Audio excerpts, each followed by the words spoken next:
Florida House passes bill to dissolve Disney's special tax district, sending it to DeSantis' desk. I'm glad this is happening. It need to be repercussions for these companies that jump into the political spheres and try to try to disseminate their political ideologies onto the people.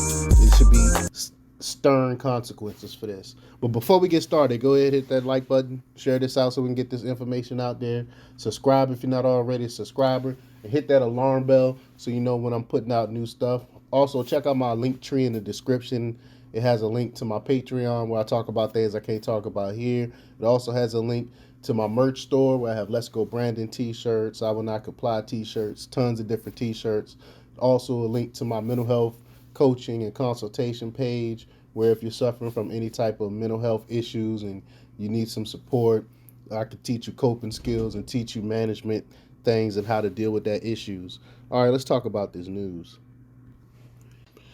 Disney shares are tumbling after today's vote, and amid generalized pressure on the streaming media space following Netflix's terrible earnings and the shutdown of CNN Plus.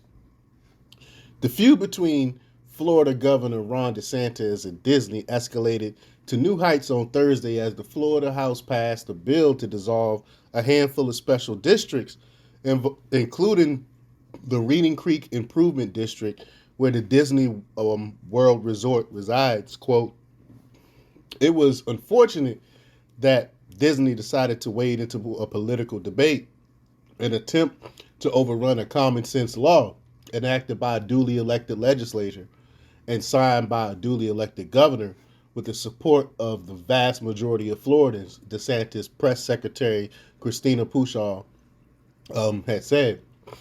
Quote, "In fact, it was Disney that retaliated by publicly vowing to repeal or to have the law struck down." Yeah, that's what I'm saying. They should have just stayed out of it.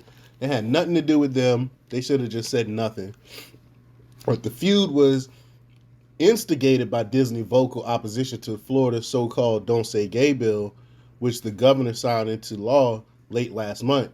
For those who aren't familiar with it, the Reedy Creek Improvement District was created in 1967 in part of Orange and Osceola counties. I'm sorry, I know I can't pronounce that county, but empowering Disney to carry out certain municipal functions on its own. It now goes to the desk of Governor DeSantis, who is widely expected to sign it within days. DeSantis has used the opportunity to highlight the influence of woke politics on modern corporate America. In a fundraising email sent on Wednesday, the popular Republican governor wrote, quote, "Disney and other woke corporations won't get away with peddling their unchecked pressure campaigns any longer. If we want to keep the Democrat machine and their corporate lapdogs accountable, we have to stand together now." The Florida House passed the bill with a 70-38 vote on Thursday after it was approved by the Florida Senate, but a vote of 23-16 on Wednesday. If signed, which, we all know DeSantis is going to sign it, Disney $1 billion to $2 billion in debt would be transferred to local municipalities. Once signed, the law will take in effect in June of next year. The New York Times described the effort to dissolve the special district as a brazen retaliation to Disney and its opposition to House Bill 1557, better known as the Don't Say Gay or Parental Rights Bill.